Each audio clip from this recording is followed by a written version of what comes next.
వాస్తురీత్యా మీ ఇంట్లో ఉన్న ఎలాంటి నెగటివ్ ఎనర్జీకైనా క్షణాల్లో రెమెడీ ఇవ్వబడును. మీ ఇంటికి ఎలాంటి డ్యామేజ్ లేకుండా తక్షణమే పూర్తి పరిష్కారం.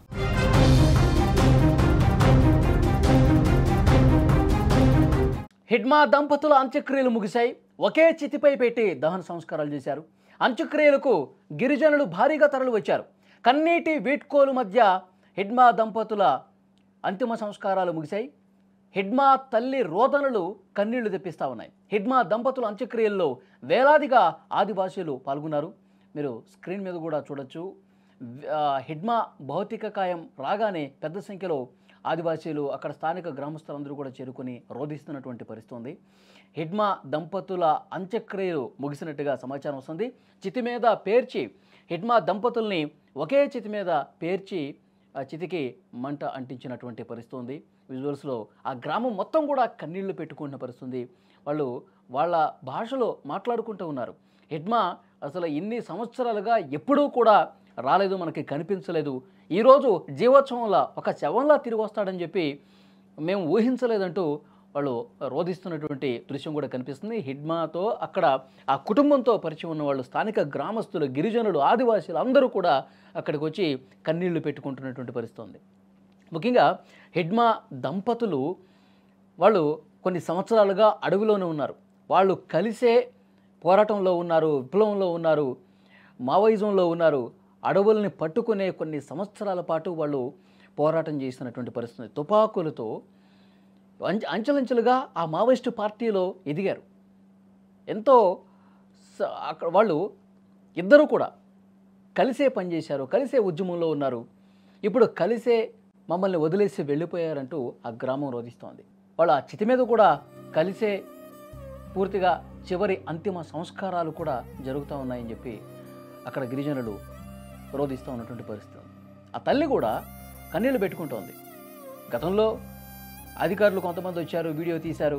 హిడ్మాని ఇప్పటికైనా లొంగిపోమని చెప్పు, రామని చెప్పు, అందరిలాగా సాధారణ ప్రజల్లాగా ఇక్కడ బతకమని చెప్పు అని ఒక రిక్వెస్ట్ పెట్టారు తల్లితో వీడియో తీసి. ఆ వీడియో తర్వాత కూడా హిడ్మా రాలేదు. ఆయన ఛత్తీస్గఢ్ నుంచి ఈ మారేడుమిల్లి ఏ ఏరియాలోకి రావటం, అక్కడ భారీ ఎన్కౌంటర్ జరగటం, ఆ ఎన్కౌంటర్లో చనిపోవటం, ఇవన్నీ కూడా జరిగాయి. అంతకుముందు చాలామంది మావోయిస్టులు కూడా హిడ్మాతో పాటు చావున్నటువంటి ఇంకా అడవుల్లో ఉన్నవాళ్ళు వాళ్ళకి చెప్పారు. ఎందుకంటే ఇప్పుడు మనం ఉద్యమం చేసే పరిస్థితి లేదు, మనం విప్లవం అంటూ తుపాకులు చేతపట్టుకుని అడవిలో ఉండే పరిస్థితులు ప్రస్తుతం లేవు. మీరు వచ్చేయండి, లొంగిపోండి, మీ ఆయుధాలతో మీ సహచరులతో వచ్చి లొంగిపోండి అని చెప్పారు. కానీ హిడ్మా ఎక్కడ కూడా వినిపించుకోవాలా. హిడ్మా భార్య రాజే, తర్వాత ఇంకొక 4 మావోయిస్టులు, వాళ్ళ అనుచరులు, 6 కూడా ఎన్కౌంటర్లో హతమైనటువంటి పరిస్థితి ఉంది. ఇంకొంతమంది మావోయిస్టులు ఇంకా అడవిలోనే తప్పించుకున్నారు. మన ఎన్కౌంటర్లో కొంతమంది తప్పించుకుపోయినట్టు పరిస్థితి ఉంది. ఆ తర్వాత రోజే ఇంకొక 7 మావోయిస్టులు కూడా ఎన్కౌంటర్లో చనిపోయారు. అంటే ఆపరేషన్ కగార్ ఎంత సీరియస్గా జరుగుతుందో అర్థమవుతుంది. హిడ్మా గురించి తెలిసిన వాళ్ళు, గిరిజనులందరూ కూడా ఇప్పుడు స్వగ్రామానికి వస్తున్నారు, పువ్వర్తికి వస్తూ ఉన్నారు. హిడ్మాని కనీసం చివరిసారి ఒకసారి చూసుకుందాం, హిడ్మా ఎలా ఉంటాడో కూడా చాలామంది గిరిజనులకు తెలియదు. ఆయన గురించి ఎప్పుడు పేపర్లో చూడటమో లేకపోతే ఎక్కడైనా ఆయన పేరు ఏదైనా ఇలాంటి పోరాటంలో వినటమే తప్ప ఆయన ఎలా ఉంటాడు, ఆయన ఎలా మాట్లాడతాడు, ఉద్యమం గురించి ఏమేం చెప్తాడు, ఇవన్నీ కూడా అక్కడ స్థానికులకు తెలియదు. నేరుగా ప్రత్యక్షంగా ఎలాంటి బంధాలు లేవు ఆ ఊరితో. కొన్ని సంవత్సరాలుగా అతను 21వ ఏటలోనే ఊరిని వదిలేసి మావోయిజంలోకి వెళ్ళిపోయాడు, అడవుల్లోకి వెళ్ళిపోయాడు. ఆ తర్వాత కేంద్ర కమిటీ సభ్యుడిగా చాలా కీలకమైనటువంటి పదవులను కూడా చేపట్టి మావోయిస్టు పార్టీలో ఎన్నో మెరుపుదాడులు చేశాడు. ఎంతోమంది జవాన్లని, పోలీసుల్ని చంపేసినటువంటి పరిస్థితి. మెరుపుదాడులు, గెరిల్లా దాడులకు పెట్టింది పేరు. ఒక్కసారి వ్యూహం రచిస్తే, జవాన్లకు సంబంధించిన స్థావరాల మీద ఒక్కసారి కన్ను వేసి ఒక మ్యాప్ గీస్తే, ఒక వ్యూహాన్ని రచిస్తే మొత్తం 10ల సంఖ్యలో జవాన్లని ఆన్ ది స్పాట్ చంపేసినటువంటి పరిస్థితి ఉంది. సో అంత డేంజర్గా హిడ్మా దాడులు ఉంటాయి. మావోయిస్టు మొత్తం పార్టీలో ఇప్పుడున్న వాళ్ళలో హిట్ లిస్ట్లో నెంబర్ 1 వ్యూహకర్త, నెంబర్ 1 దాడులు చేసే, మెరుపు దాడులు చేసేటువంటి, గెరిల్లా దాడులు చేసేటువంటి మావోయిస్టు పార్టీ లీడర్ ఎవరైనా ఉన్నారంటే అది హిడ్మా ఒక్కడే. ఆ హిడ్మా కోసం ఈ ఆపరేషన్ కగార్ స్టార్ట్ అయినప్పటి నుంచి కూడా హిడ్మా కోసం వెతుకుతూ ఉన్నారు. ఛత్తీస్గఢ్లో కావచ్చు, ఇటు మహారాష్ట్ర బోర్డర్లో కావచ్చు, తర్వాత ఆంధ్రప్రదేశ్, తెలంగాణ, ఒరిస్సా ఈ బోర్డర్స్లో కర్రీగుట్టలు, అంబూజ్మడ్ ఈ పర్వత ప్రాంతాలన్నీ కూడా జల్లెడ పడతా ఉన్నారు. ఏ రోజు కూడా అతను దొరకల. హిడ్మా ఎత్తుకు పై ఎత్తులు వేస్తూ మన బలగాలకి, పోలీసులకి కంటికి కనిపించకుండా ఎంతో వేగంగా చిరుతలాగా తప్పించుకుంటూ పోయినటువంటి సందర్భాలు చాలా ఉన్నాయి. చాలామంది జవాన్లు, అధికారులు కూడా చెప్పిన పరిస్థితి ఉంది.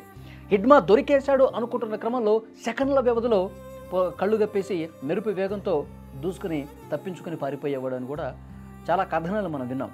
కొన్ని సందర్భాల్లో అయితే వాళ్ళు ఇక్కడ ఎవరూ లేరులే అని మన బలగాలు ఊపిరి పీల్చుకొని అక్కడ ఏదైనా పనులు చేసుకుంటూ ఉంటే ఒక్క ఉదుటిన చిరుతలాగా దూసుకొచ్చి ఆయుధాలతో దాడి చేసి ఆన్ ది స్పాట్ 20-30 మంది జవాన్లను చంపేసిన చరిత్ర ఉంది.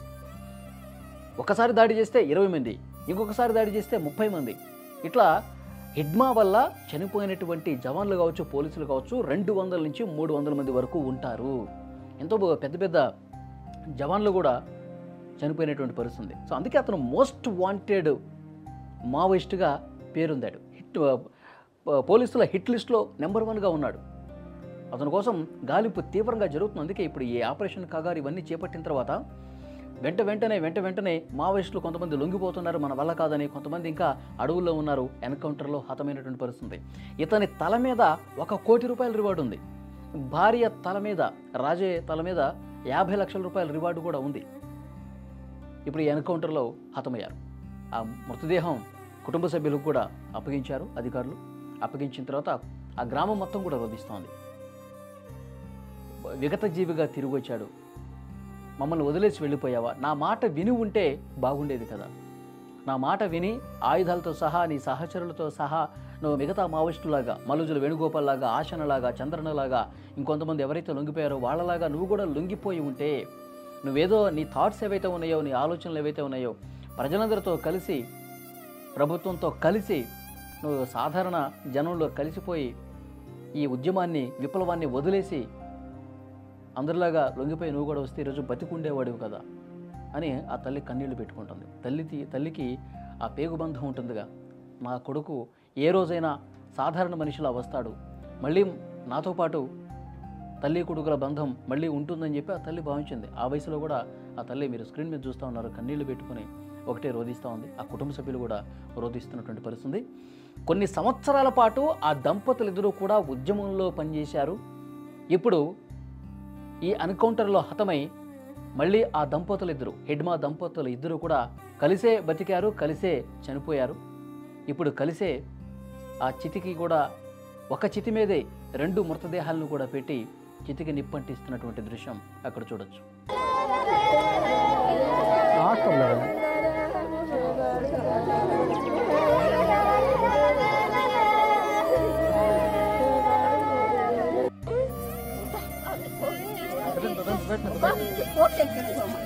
Basta. Ninguém ganhou.